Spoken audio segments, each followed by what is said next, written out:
Vamos a estar en Proverbios 16:32 va a ser nuestro versículo base. Dice Derek Kinder, el sabio gobierna su corazón antes de gobernar las circunstancias. El sabio gobierna su corazón antes de gobernar las circunstancias. La historia dice que Alejandro Magno se conoce como el conquistador que no se pudo conquistar a sí mismo. A los 30 años, apenas a los 30 años de edad, había conquistado el imperio más grande del mundo, desde Grecia hasta la India. Era un genio militar invicto que tomó cientos de ciudades y entró a plazas amuralladas. Nada lo podía detener, era un genio militar. Pero no pudo vencer algo más fuerte dentro de él que sus enemigos. Dice la historia que en el año 328 a.C., durante un banquete, se emborrachó y empezó a discutir con Clito. ¿Quién era Clito? Era su mejor amigo, el más cercano, el hombre que le había salvado la vida en más de una ocasión en el campo de batalla. Cegado por un ataque de ira descontrolado, Alejandro tomó una lanza y atravesó el corazón de su mejor amigo. Cuando se le pasó el enojo, se dice que le entró tal culpa que incluso intentó suicidarse y que lloraba desconsolado por días. Alejandro Magno conquistó el mundo entero, pero no pudo conquistar su propio carácter explosivo. Tomó las plazas más fuertes alrededor de la tierra, pero un segundo de enojo destruyó algo que amaba profundamente. Por eso Proverbios dice que el que gobierna su espíritu es aún más fuerte que este tipo de conquistadores. Mire lo que dice Proverbios 16:32.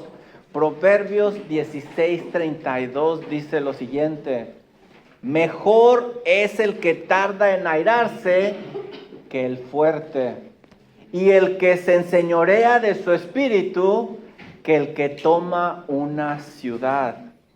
La ira, mis hermanos, y quizá muchos de ustedes son testigos de esto, la ira, el enojo fuera de control, ha destruido más hogares, dividido iglesias, arruinado amistades y endurecido corazones más que las guerras. ¿Cuántas heridas, divorcios, pleitos, amistades rotas o crímenes han comenzado por un momento de ira, por un momento de enojo descontrolado? Veamos a través de las Sagradas Escrituras. El enojo de Caín produjo el asesinato de su hermano, el primer asesinato de la historia. La ira lo dominó y llegó a convertirse en el primer asesino de la historia. ¿Qué tal el enojo de Moisés? Le costó no entrar a la tierra de Canaán, la tierra prometida. Moisés perdió el control frente al pueblo rebelde y golpeó la roca con ira en lugar de hablarle. Un momento de ira tuvo consecuencias enormes en uno de los hombres más piadosos que encontramos en el Antiguo Testamento. El enojo de Saúl destruyó su liderazgo, dice 1 Samuel capítulo 18. Saúl se llenó de ira y celos contra David. La ira, que no se trata bíblicamente, termina esclavizando el corazón como le sucedió a Saúl. ¿Qué tal el enojo de Jonás? Descubrió su corazón egoísta. Jonás se enojó porque Dios mostró misericordia con Nínive. ¿Puedes creerlo? Su enojo expuso que conocía las doctrinas de la gracia muy bien, pero no amaba a las personas a las cuales Dios les quería dar esa gracia. Muchas veces el orgullo está escondido detrás de esa ira, de esos enojos, de ese manoteo, de esa levantada de voz. ¿Qué tal el enojo del hermano mayor del hijo pródigo que entristeció a su padre? La ira frecuentemente revela idolatría escondido ahí en el corazón. Y podemos hablar los discípulos, Jacob y Juan enojados, pedían que cayera fuego del cielo. Herodías enojada pidió la cabeza de Juan el Bautista y la lista sigue y sigue y sigue hasta nuestros días. Después de ver tantas vidas destruidas por la ira, Proverbios nos muestra que hay algo todavía más fuerte que la ira. Y ahí entra este Proverbio 16:32, mejor es el que tarda en airarse que el fuerte. Y el que se enseñorea de su espíritu que el que toma una ciudad. El fuerte no es el que conquista ciudades, mi hermano, no te equivoques, sino el que aprende a conquistarse a sí mismo. Paul Tripp, en su libro Instrumentos en las manos del Redentor, dice esto al respecto de este tema. El enojo es peligroso porque le da al corazón permiso para exaltarse a sí mismo y toma el lugar que le corresponde solo a Dios. Desde Caín hasta los discípulos vemos que el enojo fuera de control destruye vidas, destruye iglesias, destruye familias, destruye la comunión con Dios. Por eso Proverbios insiste en que el hombre sabio es aquel que gobierna su espíritu. La ira no es un pecado pequeño. A veces vemos otros pecados como enormes. Este es enorme también, no es cosa pequeña. Ha destruido tantas cosas y muchas veces el problema no es en lo que otros hicieron, sino en el orgulloso corazón que tenemos nosotros, que no queremos rendir a Cristo Jesús. Preguntas de aplicación, ¿están listos? Ya se enojaron. Ay, ustedes. ¿Qué cosas suelen provocar más frecuente tu enojo? ¿Qué cosas suelen provocar más frecuente tu enojo? ¿Qué revelan de ti? ¿Qué revelan? ¿Qué te enseñan? Siguiente pregunta. ¿Cómo reaccionas cuando no obtienes lo que quieres? ¿Cómo reaccionas cuando no obtienes lo que quieres? Siguiente pregunta. ¿Cuántas veces has pecado creyendo que estabas defendiendo la verdad? Sé honesto contigo mismo. Estoy defendiendo la verdad. No estás defendiendo lo que tú quieres en realidad. Analízate. Tenemos que aprender a analizarnos, a conocernos, a detenernos. Siguiente pregunta. ¿Quién gobierna realmente tu corazón? ¿El Espíritu Santo o tus emociones? Ve las decisiones que tomas. Ahí te vas a dar cuenta. No, aleluya, gloria a Dios, pastor. No, ¿cuál aleluya, gloria a Dios? Estás haciendo cosas que no van de acuerdo a la palabra de Dios. Son tus emociones.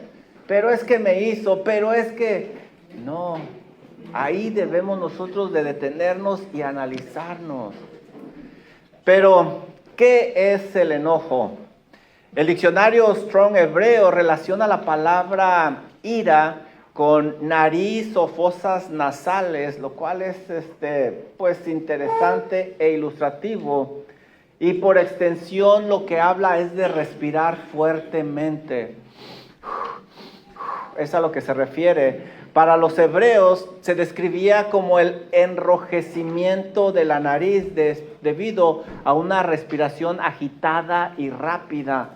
Esto incluye una pérdida de la compostura física ocasionada por la emoción interna. Pero La pregunta ¿es pecado enojarse? Ya dudaron, ¿verdad? No, la Biblia muestra que el enojo en sí mismo no es pecado, en realidad no, porque se puede enojar uno en respuesta a algo injusto, en respuesta a una maldad. Es correcto enojarse en esos casos, sin embargo el riesgo radica en no poder controlar ese enojo y que se salga del lugar. La Biblia no nos llama a convertirnos en personas de piedra o de cartón que no nos enojemos, no nos llama a negar el enojo, pero sí nos indica que debemos gobernarlo bíblicamente, debemos controlarlo. Por ejemplo, en la carta a los de Efesios, miren lo que dice Efesios, capítulo 4, versículo 26. Muy probablemente Pablo habla sobre el enojo y la maldad que existía en aquella época, y es cuando dice este pasaje que la mayoría de ustedes conoce: airaos, pero no pequéis. No se ponga el sol sobre vuestro enojo. Ese tipo de enojo piadoso hace que el creyente deteste la injusticia, la inmoralidad, la impiedad, el pecado, la maldad, en fin. Ese enojo es justo. El pastor John MacArthur comenta al respecto lo siguiente: si ese enojo está libre de todo egoísmo y se basa en el amor a Dios y a los demás, no solo es permisible, sino que es ordenado de parte de Dios. De hecho, Jesús expresó un enojo justo en más de una ocasión. No vayan allá, pero por ejemplo, Mateo 21:12 nos dice que volteó, aventó las mesas de los cambistas porque habían hecho de la casa de su padre un negocio, una cueva de ladrones. También Marcos 3:5 nos dice que se enojó cuando vio la dureza del corazón de las personas cuando él curó al hombre de la mano seca. Romanos 12:19 dice que hay que dejar lugar a la ira de Dios. Por lo tanto, la ira pecaminosa es condenada por Dios, pero hay un enojo que es santo, que es adecuado, que el Señor permite. Viendo el otro lado de la moneda, entonces la ira pecaminosa no comienza en la boca, no comienza en las manos cuando manoteamos, no comienza en el tono de voz. ¿Dónde comienza la ira pecaminosa? En el corazón. Ve conmigo a Santiago. Santiago,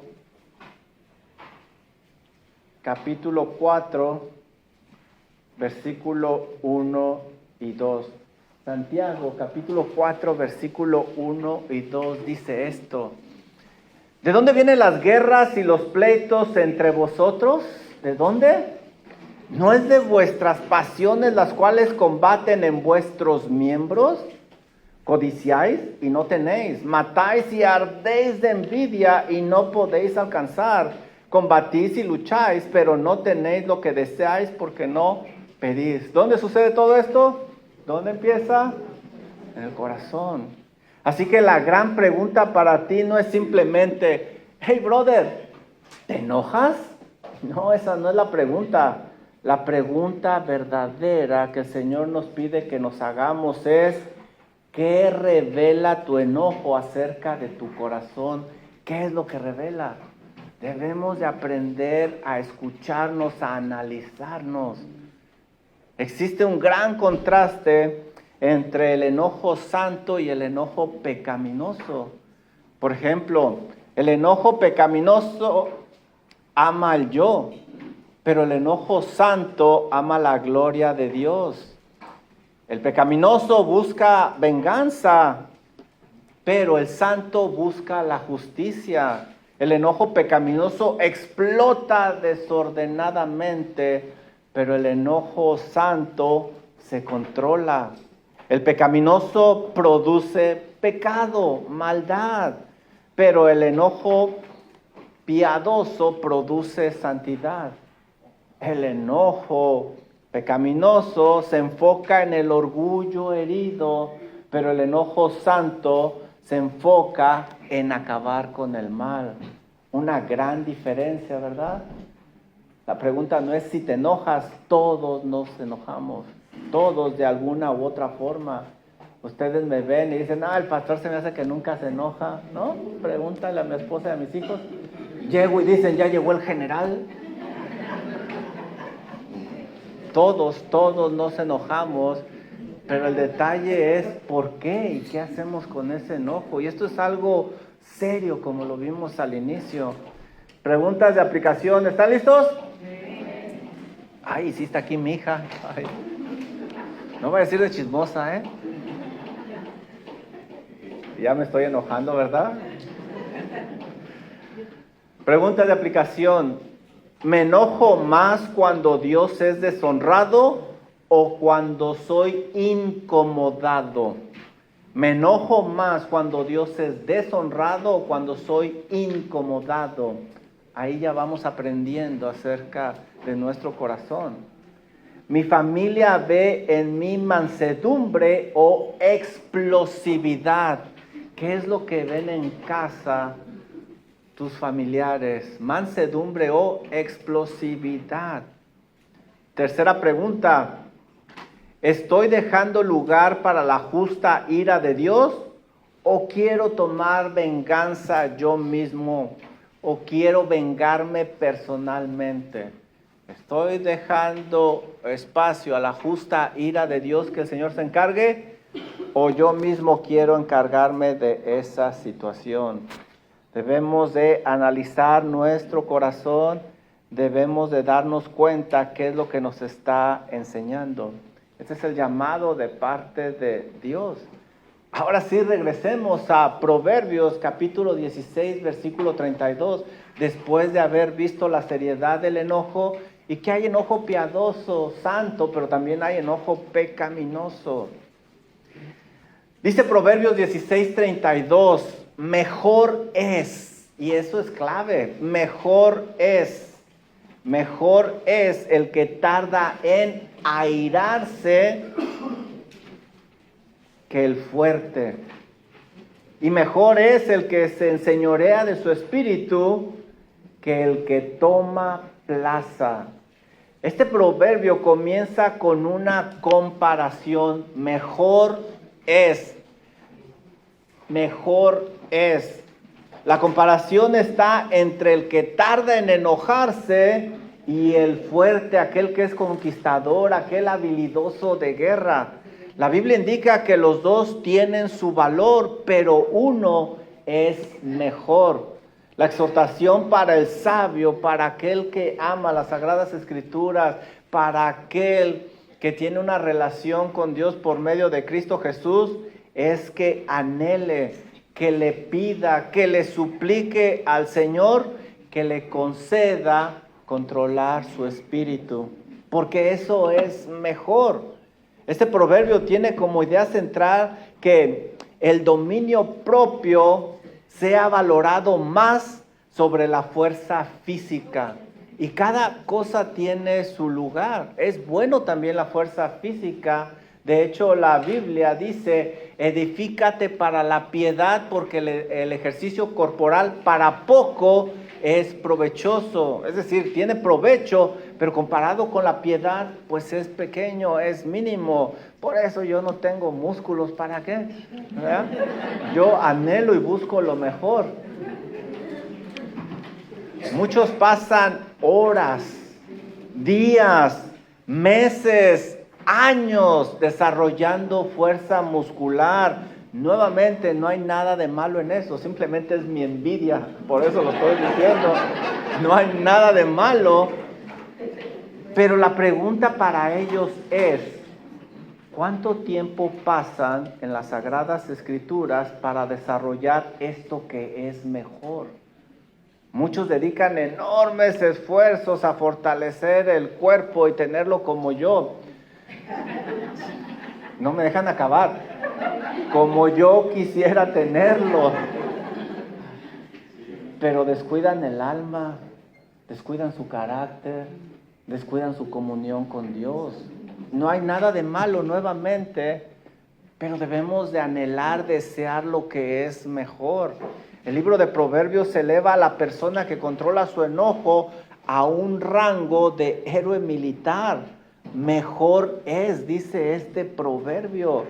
El verdadero poder no está en someter a otros por medio de la fuerza, no, sino en gobernarse a uno mismo y llegar a tener templanza. Si nos trasladamos en la historia y vemos el contexto histórico, es bien interesante este proverbio, ya que fue escrito en una época en el mundo antiguo donde allá en el cercano oriente se conquistaban ciudades y eso era símbolo de poder, de gloria, de masculinidad. Israel vivía rodeada de filisteos, moabitas, jebuseos, asirios, amonitas, arameos. Eran personas terribles, sanguinarias. Por eso se veía muy bien a los héroes de guerra. Era una cultura militar donde los reyes celebraban las conquistas y todos los guerreros eran admirados. ¿Recuerdan cómo recibieron a David cuando le cortó la cabeza a Goliat? Es impresionante. Además, las ciudades fortificadas representaban poder, seguridad, estabilidad. Así que para el hombre hay una batalla más difícil de conquistar que le da más nombre delante de Dios. Es la batalla donde el sabio debe de conquistar su propio corazón. Cuando escribe esto, el proverbista fue algo contracultural, porque las murallas de muchas ciudades son más fáciles de derribar que nuestro propio orgullo humano, que nuestro propio corazón pecaminoso. El proverbio nos muestra que hay dos tipos de fuerza, la fuerza humana y la fuerza bíblica.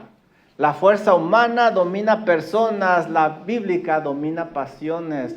La humana busca imponerse, la bíblica busca obedecer a Dios. La humana reacciona impulsivamente, la bíblica responde con sabiduría. La fuerza humana produce temor, pero la fuerza bíblica produce paz. La fuerza humana es externa, pero la fuerza bíblica es interna, es del corazón. Así es de que cuando analizamos esto debemos de anhelar lo que es mejor. Este proverbio encuentra su cumplimiento perfecto en nuestro Señor Jesucristo, quien encarnó la sabiduría. Cristo muestra que la conquista sería del corazón y no de territorios. Por eso en el Nuevo Testamento hace énfasis en este tipo de conquista del corazón. Por ejemplo, no vayan allá por cuestiones de tiempo, pero Gálatas 5:23 nos dice que el fruto del Espíritu incluye dominio propio. Ahí está.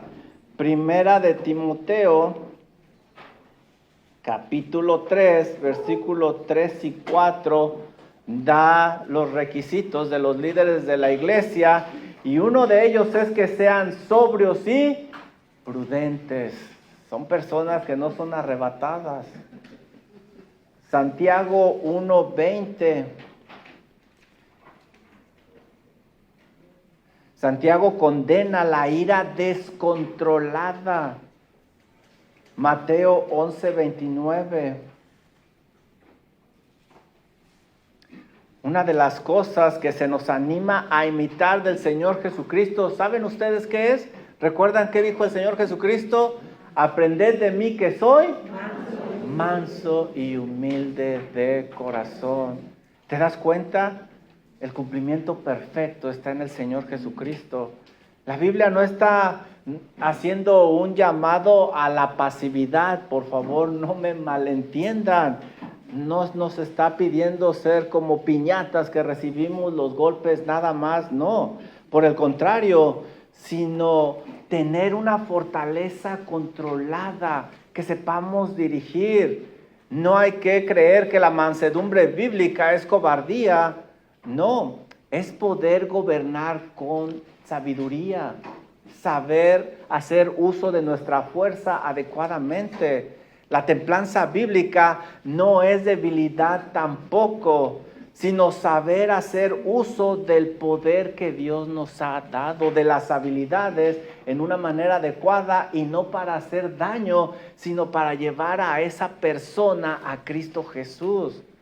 Y esa idea de fortaleza bajo control se encuentra en su máxima expresión en nuestro Señor Jesucristo. Vean ustedes qué pasaje tenemos aquí. Mateo capítulo 26. Ve conmigo por favor a Mateo capítulo 26 versículo 32. Jesús es el cumplimiento perfecto de Proverbios 16:32. Y les estoy dando varios versículos para mostrarles que se puede hacer un estudio sistemático de este tema. Nada más que como ustedes quieren irse a comer a las 3 de la tarde, por eso yo estoy rápido. Mateo 26. ¿Qué dije? ¿32? No, pues como ya se quieren ir, mejor hay que empezar en el 51. Sí, pues de por sí ya se enojaron. Mejor Mateo 26, 51 al 54. Para no empezar desde el 32. Miren lo que dice aquí. Pero uno de los que estaba con Jesús, extendiendo la mano, sacó su espada. ¿Quién era? Chismosos. Si aquí no dice, ¿por qué dicen ustedes? Pedro. No, así dice. Pero uno de los que estaba con Jesús, extendiendo la mano, sacó su espada e hiriendo a un siervo del sumo sacerdote, le quitó la oreja. Entonces Jesús le dijo: vuelve tu espada a su lugar, porque todos los que toman espada a espada perecerán. Miren la aplicación de lo que estamos estudiando. 53, versículo 53. ¿Acaso piensas que no puedo ahora orar a mi Padre y que Él no me dará más de 12 legiones de ángeles? Pero no lo hizo, no lo hizo. Y calmó a Pedro, que estaba airado. Versículo 54. Pero ¿cómo entonces? Y aquí está la clave de todo. Aquí está la clave de todo. Lo más importante es el alma de esa persona ofensora.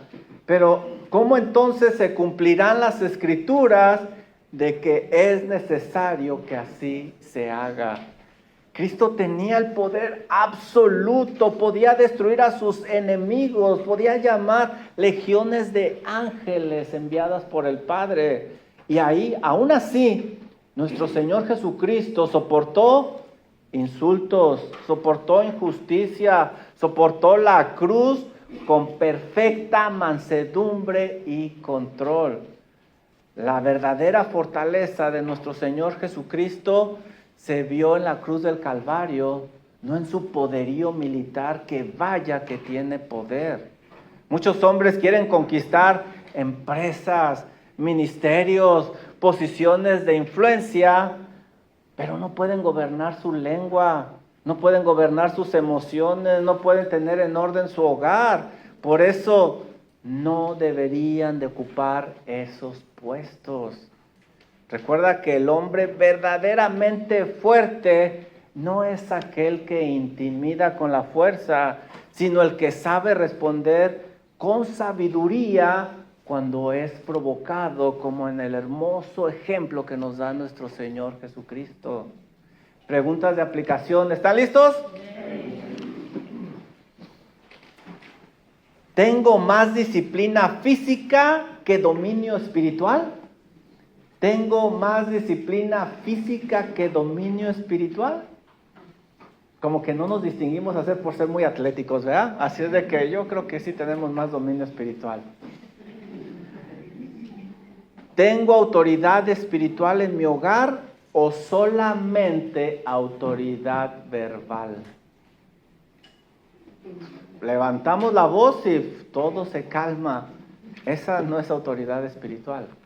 Las personas por dentro están pensando hacer otras cosas. Muchos dicen, ven, cuando salga de mi casa hago lo que me da la gana. ¿Por qué? Porque nada más es externo. Los gritos, manoteos, eso es lo que provocan. Hay que trabajar en el corazón. Siguiente pregunta. ¿Mi manera de responder refleja el carácter de Cristo?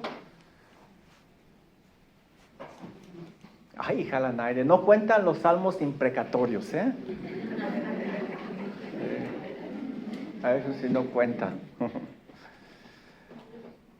Debemos, y lo he estado repitiendo desde el inicio, cuando nos enojamos, debemos de escucharnos. Debemos de analizarnos.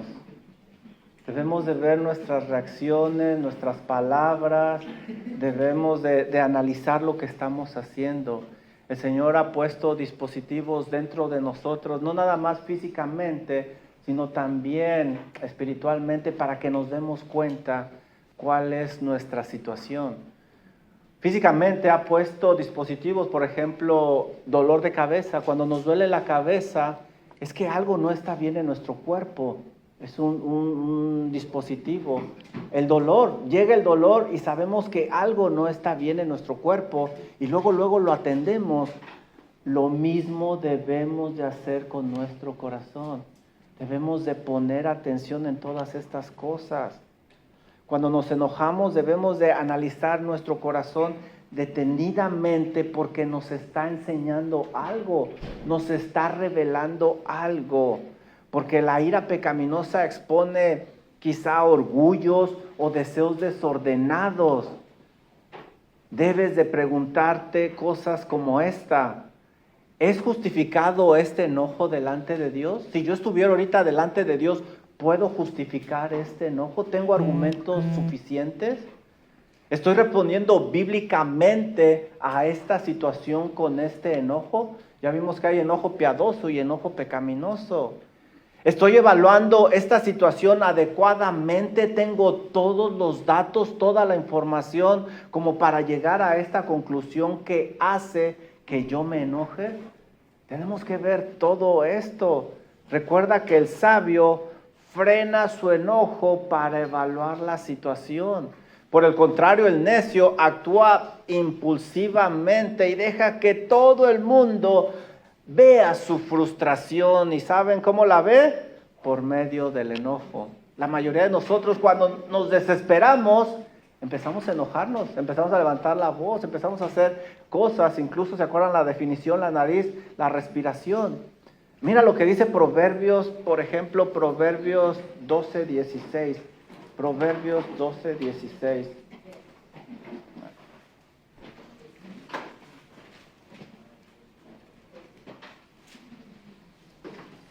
El necio al punto da a conocer su ira. El necio no se puede controlar. Mas el que no hace caso de la injusticia es prudente. Al sabio se le concede tener dominio propio. Proverbios 29:11. Miren lo que dice. Proverbios 29:11.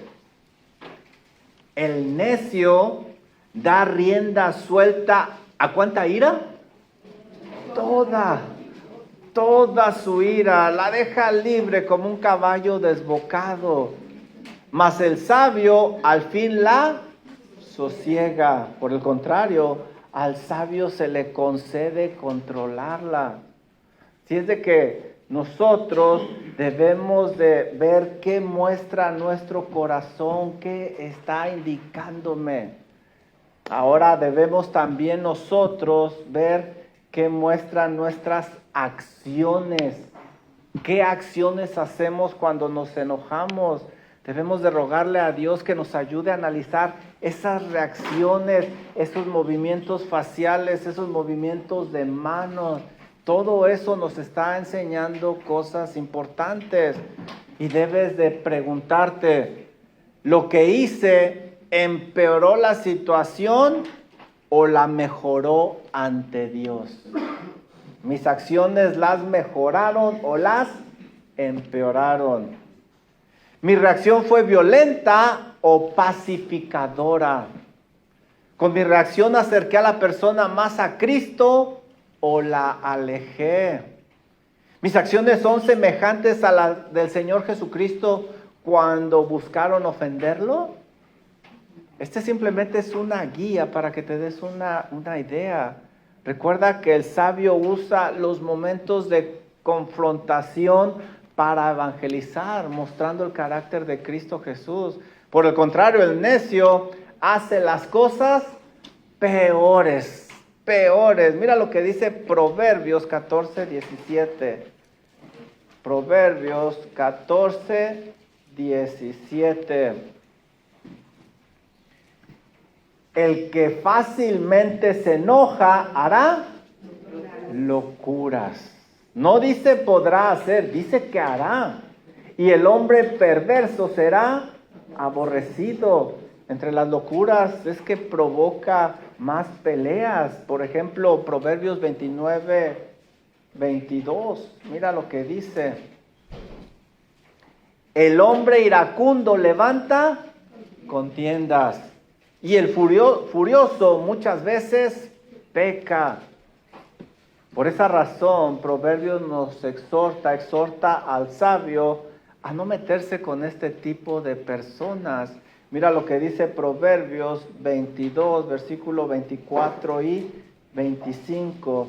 Hay que tener cuidado con este tipo de personas.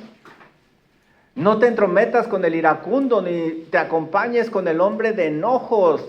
No sea que aprendas sus maneras y tomes lazo para tu alma. Que hay una lección grande para aquellos que nos enojamos y los pequeñitos nos están viendo, están aprendiendo de nosotros. Cuidado, porque la ira no es pequeña, es destructiva y es muy contagiosa, me está diciendo este proverbio. Esto es serio, porque Proverbios presenta la ira como algo que va escalando desde la irritación, explosión, lleva a la contienda y termina con la destrucción. Esto es algo serio. Ahora, escucha tu corazón, ve tus acciones y escoge lo que es mejor. Ruégale al Señor, pídele que te ayude a escoger lo mejor. Por eso debes de preguntarte esto.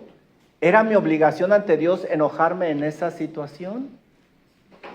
Ya vimos que hay ocasiones que es nuestro deber enojarnos. ¿No había otra forma piadosa de responder ante esa situación? Hay veces que no hay otra opción.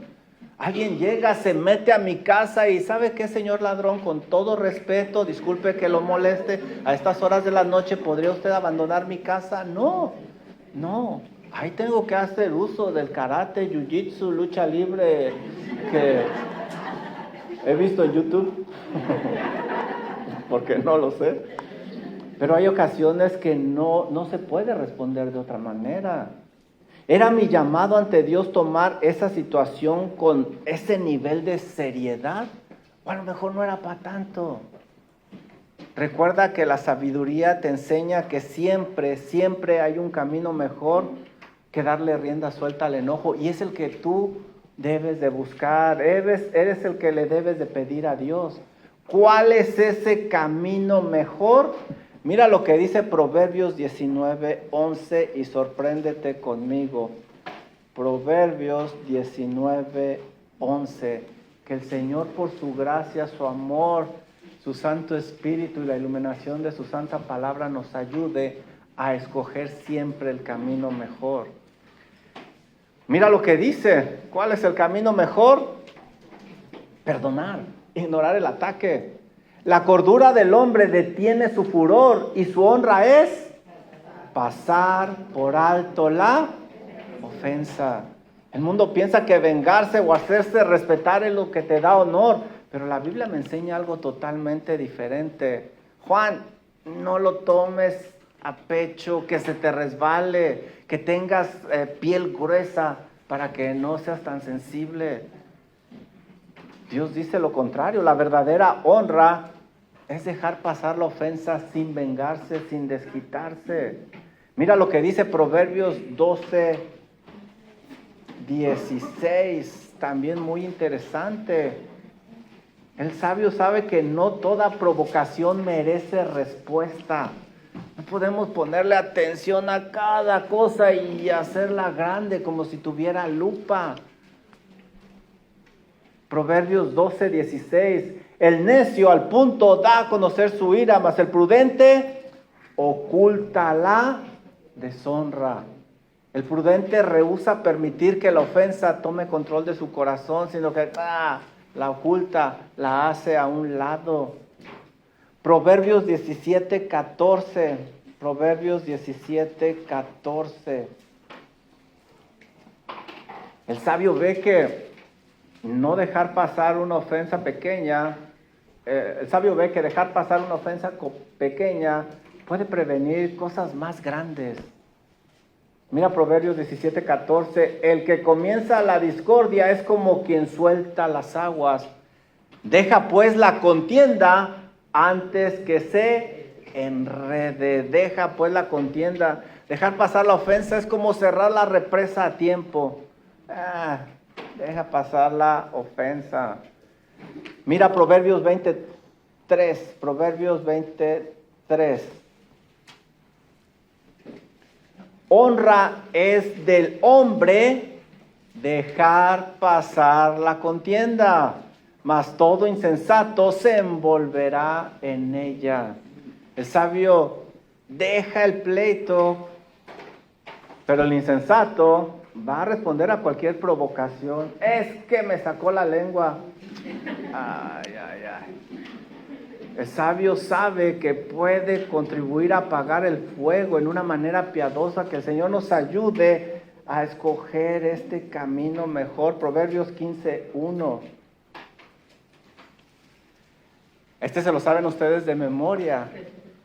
La blanda respuesta calma la ira, mas la áspera hace subir el furor. Take it easy, man. Te vas a hacer viejillo pronto, te van a salir arrugas y te vas a ver como yo. No. Responder con cordura ayuda más a apagar el conflicto que devolver la ofensa y ganar ese pleito. Así que Proverbios enseña que la sabiduría te protege antes de que el pecado te destruya. ¿Sabes? Y cuando estudiaba esto decía, es verdad esto, si alguien tenía todo el derecho de enojarse y acabar con sus ofensores, ¿saben quién era? El Señor Jesucristo. Tú y yo ofendemos más de una vez. Y cuando nos hacen algo, nos ponemos la aureola como si nunca ofendiéramos, como si siempre hiciéramos todo perfecto, y el de enfrente, pecador, inicuo, mundano. Así es como evaluamos la situación. Ve conmigo, por favor, a Primera de Pedro, capítulo 2, y vamos a leer versículos 22 y 23. Si alguien tenía el derecho de responder de esta manera, era nuestro Señor Jesucristo. Él nunca pecó, nunca ofendió sin razón, nunca obró injustamente. Tú y yo sí. Tú y yo sí. Dice Pedro, 1 Pedro 2:22, el cual no hizo pecado ni se halló engaño en su... Eso debemos de tener presente. Tú eres pecador, el Señor Jesucristo no. Y a veces tú te comportas como si tú nunca ofendieras. Así es de que no hay aquí, y esto es algo interesante, no hay ninguna cláusula para el enojo pecaminoso. ¿Te das cuenta? No hay. No importa el carácter, es que Dios me dio un carácter explosivo para su gloria. No, hombre, qué gloria ni qué nada. Sí te dio ese carácter explosivo para su gloria, pero para que lo uses como Pedro, como Pablo, después de su encuentro con el Señor Jesucristo. Así es de que no importa tu carácter, no importa la etapa en tu vida. Algunos de nosotros, desafortunadamente, pues ya estamos del otro lado del 5º piso. Ya la energía no es la misma, la paciencia no es la misma, nos robaron las hormonas. No es lo mismo. Pero ¿sabes qué? No hay ninguna cláusula delante de Dios. Eso nos debe de impulsar más a orar al Señor y depender más de su gracia. No tenemos excusa. No hay cláusulas de salud, de ambiente, de las personas que te rodean tampoco. Es que, pastor, usted no sabe el esposo que me tocó, la esposa. No hay ninguna cláusula aquí tampoco. Pero lo que sí, como hemos visto, son momentos para orar más al Señor, para depender mucho más de su gracia. El ejemplo de Cristo nos desarma y nos impulsa a tener cuidado con esos enojos pecaminosos. Cristo Jesús tomó un camino muy diferente, tomó el camino mejor, muy diferente al de la carne. Mira lo que dice 1 Pedro 2:23. Cuando le maldecían, no respondía con maldición. Es decir, cuando amontonaban palabras ofensivas, viles, injustamente contra él, él no respondía de la misma manera. Mira la siguiente parte del versículo. Cuando padecía, no amenazaba. Vas a ver. Y a veces no lo decimos, pero aquí mira, la próxima, como si no hiciera lo mismo. La próxima se la recuerdo. No. Cristo Jesús no amenazaba. El Señor prefirió aceptar el sufrimiento injusto de parte de sus infractores. Escogió el camino mejor. Podríamos pensar que entonces el Señor se mostró pasivo, pues no hizo nada. Mas sin embargo, no fue así. Recuerden, esto no es pasividad. Miren lo que dice el versículo 23, y sorpréndanse conmigo como yo me sorprendí. ¿Qué hacía el Señor Jesucristo? Sino que encomendaba la causa a aquel que juzga justa. Sí hacía algo el Señor. El Señor entregó cada ofenda al Padre, confiando plenamente que Él es un juez justo, que por cierto así lo describe Pedro, y que Él se iba a encargar de esa situación. Ahora, es bien interesante el verbo que está usando Pedro, encomendaba. Indica una acción repetitiva.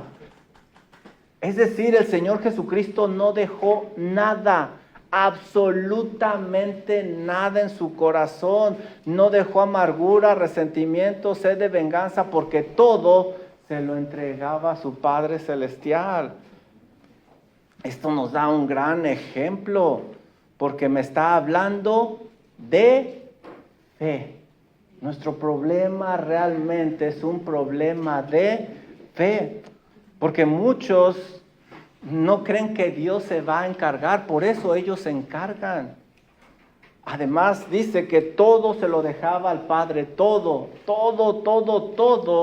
y esto también es importante. El Señor Jesús no dejó nada en su corazón, porque muchos no son explosivos. Hay personas que como cerillo, y ya se apagan. Y ya a los 15 minutos te sonrían después de que nos dejan todos calientitos. Son explosivos, pero hay otro tipo de personas que son explosivos, impulsivos, implosivo. Quiere decir que por dentro no lo sacan, pero por dentro implosivo. Hasta que sucede cualquier cosa y como olla express, truenan. Eso es más peligroso. Aquí dice que el Señor Jesucristo todo, no dejaba nada, no guardó nada en su corazón.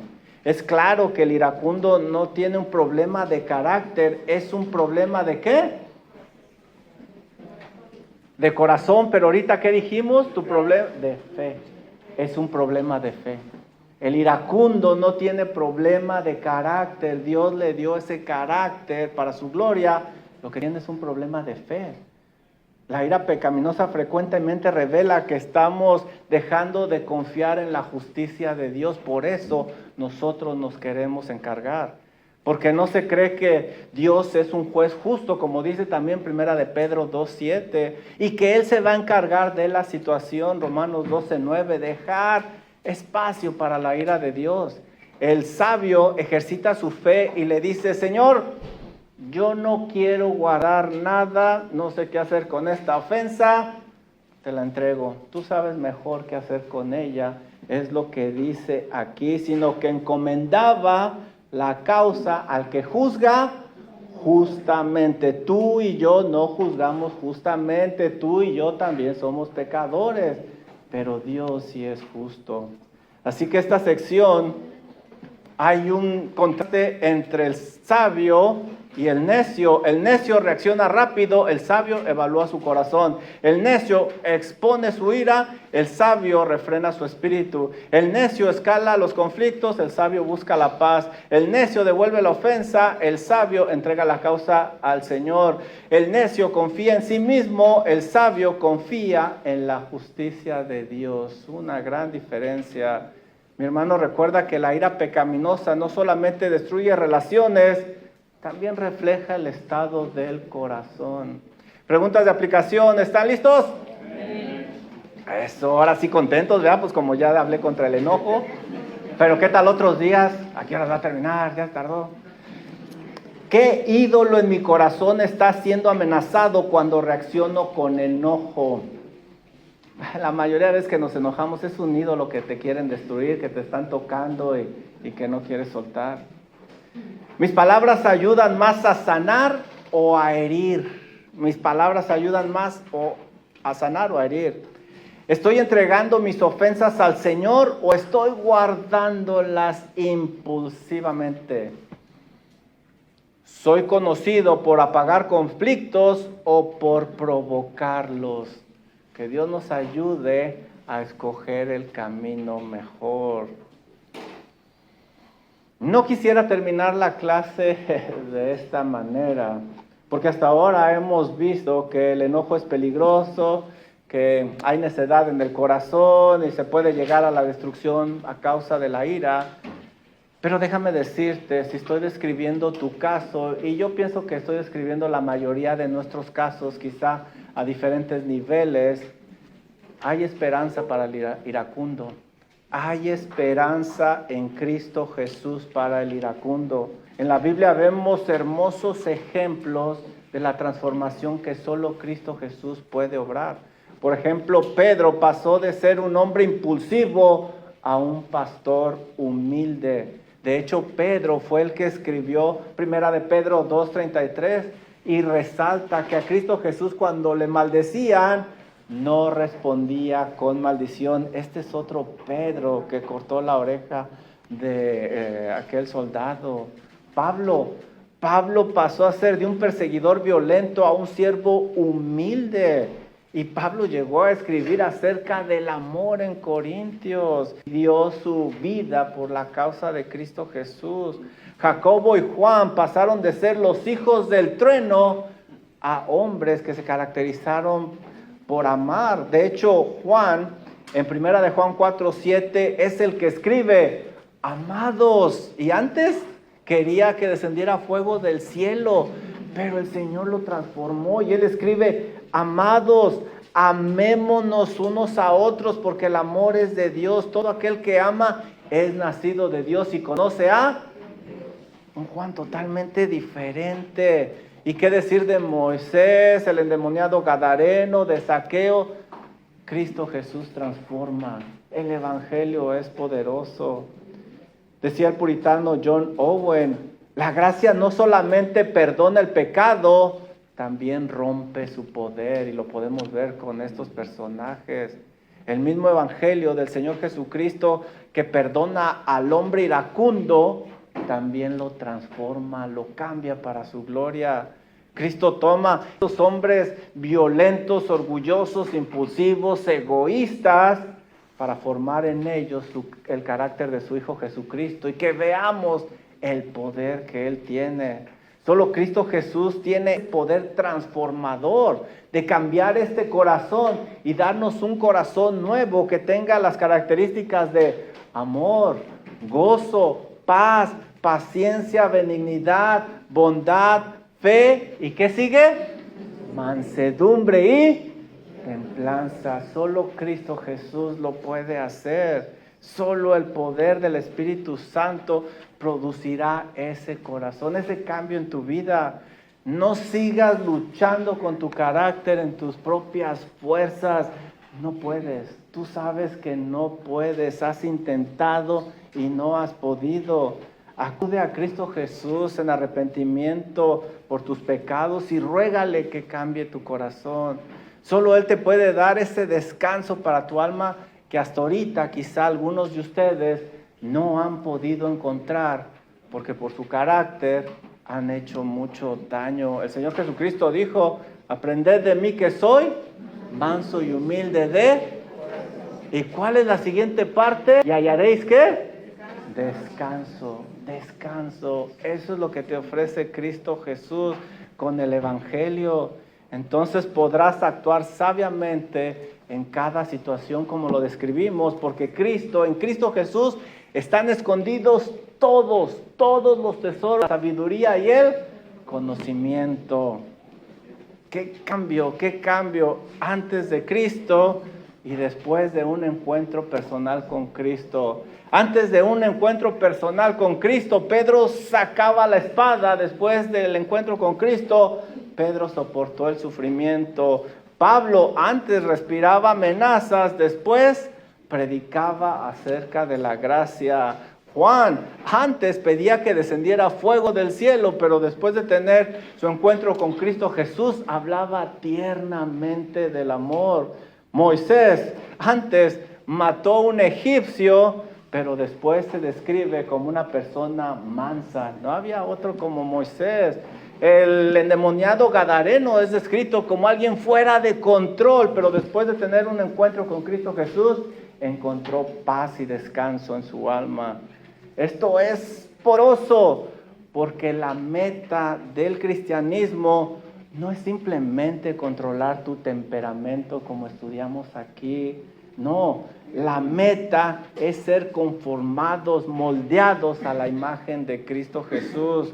Muchos incrédulos logran cierto control externo, pero solamente el Espíritu Santo transforma ese corazón y puede darte deleite aplicando la sabiduría que hemos aprendido el día de hoy.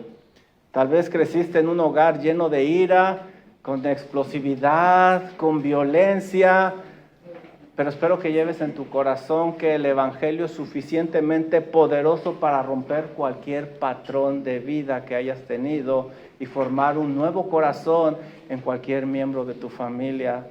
Si estos hombres fueron transformados por el Evangelio y si el Señor transformó mi corazón, crean lo que puede cambiar cualquier